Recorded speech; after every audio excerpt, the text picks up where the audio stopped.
जय श्री कृष्णा। राधे राधे। स्वागत है आपका पार्वती वनमूली में। आज हम सुनेंगे गुरुवार की बेहद पुण्य फलदायी व्रत कथा या बृहस्पति देव की बेहद पुण्य फलदायी व्रत कथा। गुरुवार व्रत करने वाली सभी माताओं बहनों को गुरुवार व्रत की हार्दिक शुभकामनाएं। तो आइए सुनते हैं।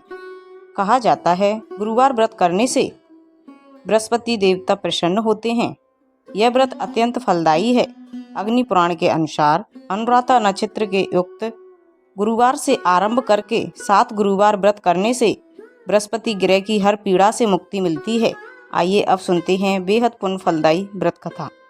प्राचीन समय की बात है। एक नगर में एक बड़ा व्यापारी रहता था। वह जहाज़ों में माल लदवाकर दूसरे देशों में भेजा करता था।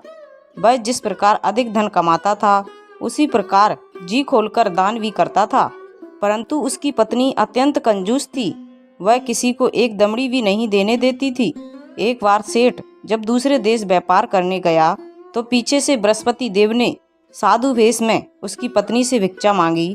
व्यापारी की पत्नी बृहस्पति देव से बोली, हे साधु महाराज, मैं इस दान पुण्य से तंग आ गई हूँ। आप कोई ऐसा उपाय बतलाइए जिससे मेरा सारा धन नष्ट हो जाए और मैं आराम से रह सकूं।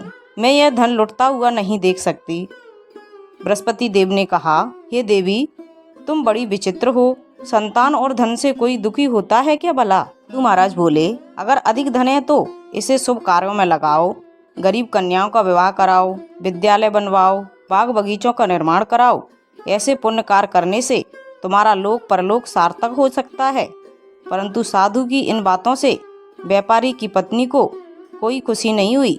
उसने कहा, मुझे ऐसे धन की आवश्यकता नहीं है जिसे मैं दान दूं।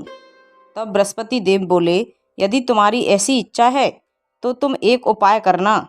7 बृहस्पतिवार घर को गोबर से लीपना, अपने केसों को पीली मिट्टी से धोना, केसों को धोते समय स्नान करना, व्यापारी से हजामत बनवाने को कहना, भोजन में मांस मदिरा खाना, कपड़े अपने घर पर धोना। ऐसा करने से तुम्हारा सारा धन नष्ट हो जाएगा। इतना कहकर बृहस्पति भगवान अंतर ध्यान हो गए। व्यापारी की पत्नी ने भगवान बृहस्पति देव के कहे अनुसार 7 बृहस्पतिवार वैसा ही करने का निश्चय किया। केवल 3 गुरुवार ही बीते थे कि उसकी समस्त धन संपत्ति नष्ट हो गई। वह परलोक सिधार गई। जब व्यापारी वापस आया तो उसने देखा कि उसका सब कुछ नष्ट हो चुका है। उस व्यापारी ने अपनी पुत्री को सांत्वना दी और दूसरे नगर में जाकर बस गया। वहाँ वह जंगल से लकड़ी काट कर लाता और शहर में बेचता। इस तरह वह अपना जीवन व्यतीत करने लगा। एक दिन उसकी पुत्री ने दही खाने की इच्छा प्रकट की, लेकिन व्यापारी के पास दही खरीदने के पैसे नहीं थे। वह अपनी पुत्री को आश्वासन देकर जंगल में लकड़ी काटने चला गया।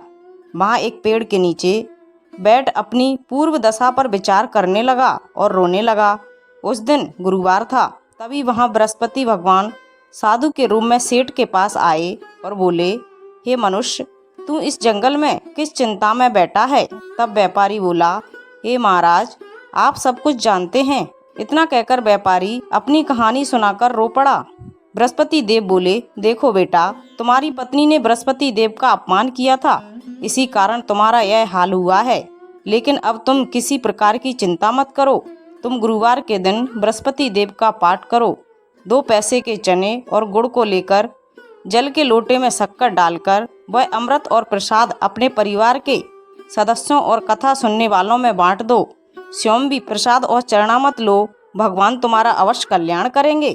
साधु की बात सुनकर व्यापारी बोला, महाराज, मुझे तो इतना भी नहीं बचता कि मैं अपनी पुत्री को दही लाकर दे सकूं। इस पर साधु जी बोले, तुम लकड़ियां शहर में बेचने जाना। तुम्हें लकड़ियों के दाम पहले से चौगुने मिलेंगे, जिससे तुम्हारे सारे कार्य सिद्ध हो जाएंगे। उसने लकड़ियां काटी, फिर शहर में बेचने के लिए चल पड़ा। उसकी लकड़ियां अच्छे दाम में बिक गईं, जिससे उसने अपनी पुत्री के लिए दही लिया। फिर गुरुवार की कथा हेतु चना गुड़ लेकर कथा की और प्रसाद बांटकर स्वयं भी खाया। उसी दिन से उसकी सभी परेशानियां दूर होने लगीं। परंतु अगले गुरुवार को वह कथा करना भूल गया। अगले दिन वहां के राजा ने एक बड़े यज्ञ का आयोजन कर पूरे नगर के लोगों के लिए भोज का आयोजन किया। राजा की आज्ञा अनुसार पूरा नगर राजा के महल में भोज करने गया, लेकिन व्यापारी और उसकी पुत्री थोड़ी देर से पहुँचे, इसलिए उन दोनों को राजा ने महल में ले जाकर भोजन कराया। जब वे दोनों लौटकर आए तब रानी ने देखा कि उसका खुटी पर टंगा हार गायब हो गया। रानी को व्यापारी और उसकी पुत्री पर संदेह हुआ कि उसका हार उन दोनों ने ही चुराया है। राजा की आज्ञा से उन दोनों को कारावास की कोठरी में बंद कर दिया गया। कैद में पड़कर दोनों अत्यंत दुखी हुए। वहां उन्होंने भगवान बृहस्पति देव का स्मरण किया। बृहस्पति देव ने प्रकट होकर व्यापारी को उसकी भूल का आभास कराया और उन्हें सलाह दी कि गुरुवार के दिन कैद खाने के दरवाजे पर तुम्हें 2 पैसे मिलेंगे। उनसे तुम चने और मुनक्का मंगवाकर विधि पूर्वक बृहस्पति देव का पूजन करना, तुम्हारे सब दुख दूर हो जाएंगे। बृहस्पतिवार को कैद खाने के द्वार पर उन्हें 2 पैसे मिले। बाहर सड़क पर एक स्त्री जा रही थी। व्यापारी ने उसे बुलाकर गुड़ और चने लाने को कहा। इस पर वह स्त्री बोली, मैं अपनी बहू के लिए गहने ले जा रही हूँ, मेरे पास समय नहीं है। इतना कहकर वह चली गई। थोड़ी देर बाद वहाँ से एक और स्त्री निकली। व्यापारी ने उसे बुलाकर कहा, हे बहन, मुझे गुरुवार की कथा करनी है, तुम मुझे 2 पैसे का गुड़ चना लाकर दे दो। बृहस्पति देव का नाम सुनकर वह स्त्री बोली, भाई, मैं तुम्हें अभी गुड़ चना लाकर देती हूँ। मेरा इकलौता पुत्र मर गया है, मैं उसके लिए कफन लेने जा रही थी, लेकिन मैं पहले तुम्हारा काम करूँगी, उसके बाद अपने पुत्र के लिए कफन लाऊंगी। वह स्त्री बाजार से व्यापारी के लिए गुड़ चना लेकर आई और स्वयं भी बृहस्पति देव की कथा सुनी। कथा के पूरा होने पर वह स्त्री कफन लेकर अपने घर गई। घर पर लोग उसके पुत्र की लाश को राम नाम सत्य है कहते हुए शमशान ले जाने की तैयारी कर रहे थे। स्त्री बोली, मुझे अपने लड़के का मुख देख लेने दो। अपने पुत्र का मुख देखकर उस स्त्री ने उसके मुंह में प्रसाद और चरणामृत डाला। प्रसाद और चरणामृत के प्रभाव से वह पुनः जीवित हो गया।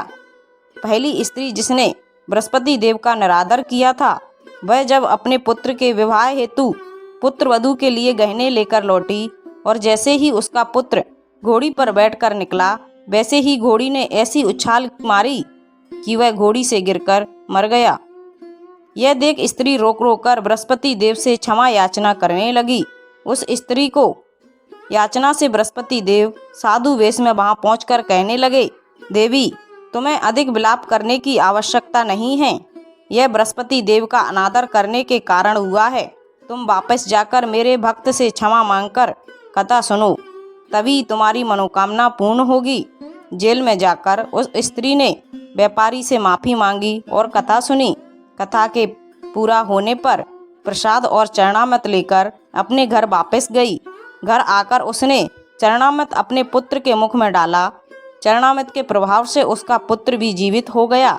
उसी रात बृहस्पति देव राजा के सपने में आए और बोले, हे राजन, तूने जिस व्यापारी और उसकी पुत्री को जेल में कैद कर रखा है, वह बिल्कुल निर्दोष हैं। तुम्हारी रानी का हार वहीं खुटी पर टंगा है। दिन निकला तो राजा रानी ने हार खुटी पर लटका हुआ देखा। राजा ने उस व्यापारी को और उसकी पुत्री को रिहा कर दिया और उन्हें आधा राज्य देकर उसकी पुत्री का विवाह उच्च कुल में करवाकर दहेज में हीरे जवाहरात दिए। हे बृहस्पति देव, जैसे व्यापारी पर और उसकी पुत्री और स्त्री पर कृपा की, वैसे ही सब पर बनाए रखना। तो ये थी गुरुवार की बृहस्पति देव की बेहद पुण्य फलदायी व्रत कथा। अगर आपको अच्छी लगे तो प्लीज़ चैनल को लाइक, शेयर एंड सब्सक्राइब कीजिए। साथ में बेल आइकन को ऑन कर लीजिए ताकि जब भी लेटेस्ट वीडियो अपलोड करें उसकी जानकारी सबसे पहले आपको मिल जाए। और कमेंट में जय श्री कृष्णा अवश्य लिखिए। Thank you.